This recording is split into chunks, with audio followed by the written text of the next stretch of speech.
Level 1. The route. You're 26 and you drive a delivery route for a regional carrier. $14.50 an hour. You cover a 12-mile loop on the northeast side.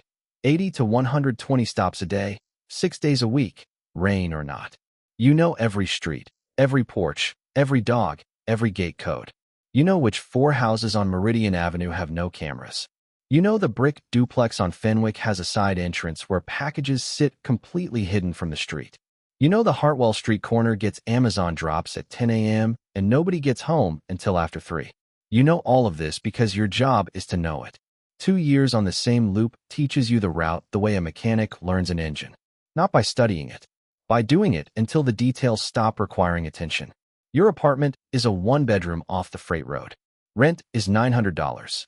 Take home is $1,740 after taxes. After rent and electric and car insurance, and the minimum payment on 2 credit cards you maxed out the winter your furnace died, you have $190 left. For food. For everything. $190 is not a number. $190 is a Wednesday. On a Tuesday in March, you're running 40 minutes behind because a building on Cloverdale had 11 packages for separate units and nobody buzzed you in. You drop a box at 2247 Fenwick. A laptop, you can tell by the weight and the Best Buy label, and you set it by the side entrance. You walk back to the van. You drive to the next stop. At the end of the block, you check the mirror. The porch is empty. The street is empty. You circle back. You pick the box up. You put it in the van.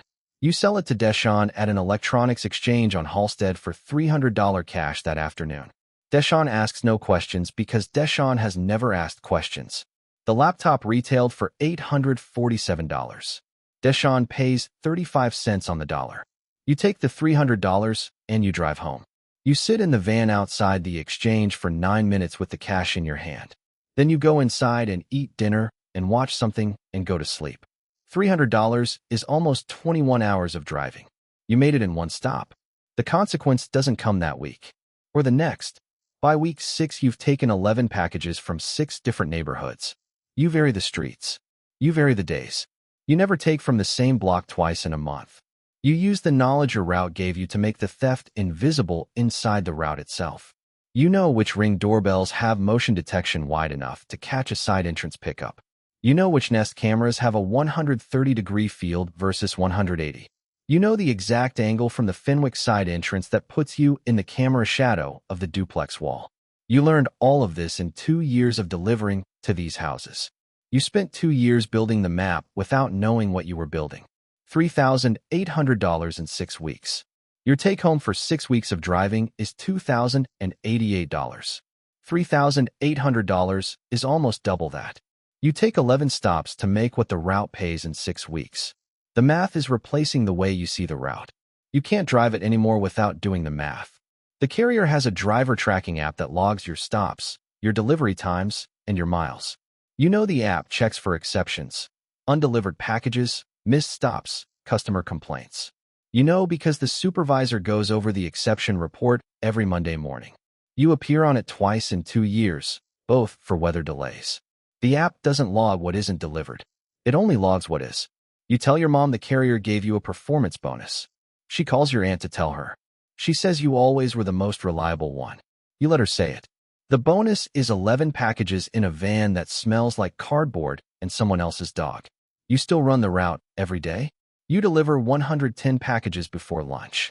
You sign every manifest. You scan every barcode. You smile at the same woman on Cloverdale who tips you $5 at Christmas and asks how the family is. You tell her the family is good. Then you drive to the next stop and check the mirror. After lunch is different. Level 2. The van. The route is a ceiling and you hit it in month 2. 12 miles, 120 stops, 1 person. You can take 3 packages a day without the exception report flagging you, and 3 packages a day nets you $300 to $400 depending on what's in them. $400 a day is $2,000 a week. That's better than the route pays. But 3 is the limit before the pattern becomes visible, and you know patterns because the supervisor talks about them every Monday. To make more, you need volume. To get volume, you need to not be on the route. You quit on a Friday. You tell the supervisor it's a family situation. He says he's sorry to hear it. You've been employee of the month twice. He says the door is open if things change. You tell him you appreciate that. You drive the van back to the depot and hand over the keys and walk to your car. You buy a white cargo van the following Tuesday. $4,800 cash from a private seller in the suburbs. Facebook Marketplace. No questions asked. The van has 190,000 miles on it and smells like old coffee and something you can't identify. You park it in the lot behind your building and you sit in it for 20 minutes looking at the steering wheel. Then you go buy a uniform. The uniform is $47 from a workwear supplier online. Dark brown trousers. Plain khaki shirt. Nothing on it that says any carrier's name. You're not impersonating a carrier employee. You're wearing the visual language of delivery. Brown trousers and a purposeful walk and a package under one arm, and nobody looks twice. You spend 3 days doing what you always did, driving neighborhoods and reading them. But now you're looking specifically for camera coverage. Ring doorbells, Nest cameras, mounted units above garages, neighbor cameras with wide angles that cover adjacent porches. You map the gaps in a spiral-bound notebook. Every street gets a rating. Full coverage, partial coverage, gap. You only work the gap streets. You watch carrier websites for delivery windows. A carrier will tell you a package is arriving between 2 p.m. and 6 p.m. If the package is shipping from Apple, Best Buy, Samsung, or a major electronics retailer, you're parked 2 blocks away by 1:45. You follow the actual driver from distance. When they leave, you pull up. You're on the porch for 25 seconds. A man in brown trousers picking up a package next to a white van looks like the first half of a delivery. Nobody calls the police on the first half of a delivery. DeShawn is running out of capacity. You find a second buyer, a reseller named Tony who runs a storage auction business and buys electronics in bulk at 40 cents on the dollar and never asks about provenance. Tony pays faster than DeShawn and buys more. Tony becomes the primary. By month for your clearing $6,200 a week. That's $4,300 more than the route paid. You have a storage unit on the east side where product holds for 48 hours before moving to Tony.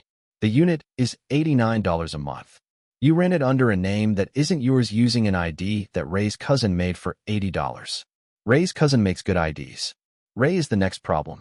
Ray is 34. Ray has 3 kids and 2 jobs and knows the south side of the city the way you know the northeast. Ray sees the van in the lot one morning and asks what you're doing with it. You tell him, not all of it. Enough. Ray thinks about it for 3 days. Then he calls you and says he's in. Your cut on Ray's work is 30%. Ray takes packages and you handle the map, the buyers, and the logistics. Ray makes $200 a day flat. You make $300 from Ray's day on top of your own. 2 people working the gaps nets $8,000 a week between you. You clear $4,800 after Ray's cut and the unit fee and the buyer's percentage. You tell your mom you're doing independent courier work. Contract routes, different carriers, the gig economy. She asks if you get benefits. You tell her you're looking into it. The van needs new rear tires. You buy them the same afternoon you decide. $280 installed. You don't notice the price until you're already driving home. That's when you know the math has changed permanently. Level 3. The runners. Ray knows the south side the way you know the northeast. You give Ray your map and your buyer contacts and your 48-hour rule, and Ray starts Monday. By Friday, Ray has netted $1,100 across 4 gap streets. Your cut is $330. Ray cost you 1 afternoon to train and nothing else. You add a second runner in month 5. A woman named Keisha, 27, who delivers for a gig economy app and knows which apartment complexes in the East Corridor have unmanned package rooms from 11 a.m. to 2 p.m. You give Keisha the same map, the same buyers, the same rules. Keisha's first week nets $900. Your cut is $270. 3 people working gaps across the city. You clear $9,200 in week 3 of the full crew. Your share after cuts and the storage unit and the buyer's percentages is $4,100. You haven't touched a package in 6 weeks. Then you get the upgrade. A contact through Tony introduces you to a method that changes the targeting entirely. Major carriers send automated delivery notifications to recipients and sometimes include the package contents when the shipper lists them. A network of compromised carrier accounts, bought from a warehouse employee in Memphis for $50 each, gives you access to a live tracking portal. You can see what's being delivered before it lands on the porch. A $1,400 iPhone ships differently to you than a $12 phone case. You only move for the iPhone. You buy 3 accounts. $150 total. Each account gives you a 2 to 3 month window before the carrier's security team detects the access pattern and revokes it. You treat the accounts like a subscription. When one expires, you buy another. The runners now have a list every morning instead of a map. Specific addresses. Specific delivery windows. Specific contents. Ray doesn't drive neighborhoods looking for gaps anymore. Ray drives to the address, picks up the package, and drives to the storage unit. 20 minutes per job. $200 flat. Your targeting precision means Ray averages 2 jobs a day. You make $300 from Ray's day. Ray's day takes 40 minutes. You add a third runner in month 6. You are now running 3 runners across 2 cities. Your weekly gross is $18,000. Your net after all costs is $9,400. The storage unit on the east side holds between $30,000 and $40,000 in retail value at any one time. You drive there Thursday mornings to count and log everything before Tony picks up. The unit is climate-controlled and smells like cardboard and shrink wrap. You keep a handwritten inventory list on a clipboard inside the door. Phone models, tablet models, laptop models, quantities. You update it in pen. You cross off what leaves and add what arrives. The list is meticulous because the list is what keeps the operation clean. A clean operation is an invisible operation. You learn that from 2 years of exception reports. You trust the portal because the portal has been right 247 times. The 248th time is the one you don't know about yet. Your mom asks if you're still doing the courier work. You tell her yes, it's going well. They've given you a coordination role, which means you manage routes now instead of driving them. She says that makes sense. She always said you were good at seeing how things fit together. You let her say it because it's true. It's just that the things you fit together aren't what she thinks they are. The same week you add the third runner, your mom loses a package from her front porch. A birthday gift for your nephew. She calls to tell you because she knows you work in delivery and she thinks you might have advice. You tell her to file a claim with the carrier.